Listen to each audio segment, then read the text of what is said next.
Donc, rebonjour les élèves de troisième en maths sciences. Donc, cette fois-ci, la correction des questions 4 à 9. J'ai coupé la vidéo en deux pour qu'elle ne soit pas trop longue. Donc, première question, on me demande, là, j'ai que les questions de lecture de graphique ou presque, hein. Donc, première question, combien de temps après l'ingestion du taux maximum d'alcoolémie est-il atteint? Donc, je vois la courbe du taux maximum d'alcoolémie. Le maximum, il est ici, ce point-là, d'accord? Donc, je peux voir qu'il est atteint à ce temps-là. Je m'aperçois qu'entre les heures ici qui sont indiquées, j'ai quatre petites graduations. On peut donc dire que chaque graduation représente un quart d'heure. Donc, la première réponse ici, ce sera 45 minutes ou 3 quarts d'heure. D'accord? La deuxième question, quel est le taux maximum d'alcoolémie de cet homme? Eh bien, la croix rouge ici, je vois, je m'avance et je vais chercher avec une ligne plus droite que la mienne ici. Je vois que j'ai un petit peu moins de 1,1 g par litre. On peut donc 13 arrondir, d'accord, pour que ce soit assez facile. 1,08 g par litre, admettons. Quel est le taux d'alcoolémie de cet homme 3 heures après l'ingestion d'alcool? Donc au bout de 3 heures, je suis ici, je monte et je trouve ce point-là.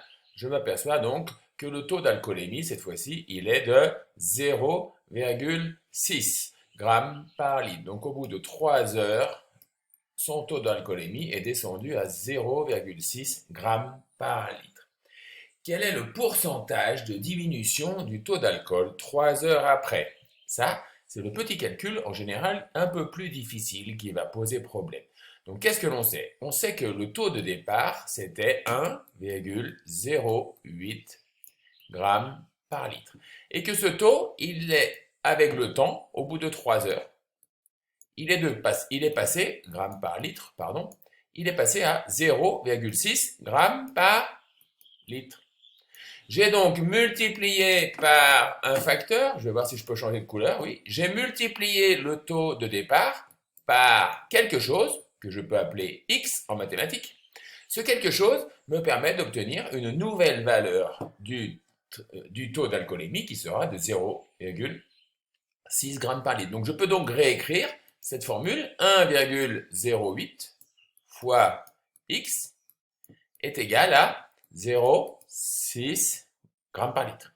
Donc X, c'est-à-dire le pourcentage de diminution, va être égal à 0,6 divisé par 1,08. Je prends ma calculatrice, je fais 0,6 divisé par 1,08 et je trouve 55,5. Si je multiplie par 100 pour avoir des pourcentages, 55,55%. On me demande d'arrondir à un chiffre après la virgule, ou on me demande de valider à 1%, donc 55,55%. Arrondissons, cela fera 56%. Mon taux d'alcoolémie a diminué de 56%. Donc ici, ma valeur, ce sera moins 56%. Le taux d'alcoolémie a diminué de 56%. Ensuite, on me demande, en France, selon la législation en vigueur, le taux d'alcoolémie autorisé pour conduire un véhicule ne doit pas dépasser 0,5 g par litre. 2 heures après l'ingestion d'alcool, donc 2 heures après l'ingestion d'alcool, je suis ici. Pourquoi la personne observée ne peut pas prendre le volant? Je m'aperçois que 2 heures après l'ingestion d'alcool, cette personne a un taux d'alcoolémie de 0,8 g par litre, ce qui est largement supérieur au taux autorisé de 0,5. Il ne peut donc pas conduire. Au bout de combien de temps pourra-t-elle prendre le volant? Je vais ici voir avec un vert, une couleur où c'est autorisé. 0,5 g par litre, c'est ici. Donc je vais avancer sur la courbe jusqu'à obtenir ici ce point où le taux d'alcoolémie sera de 0,5 g par litre.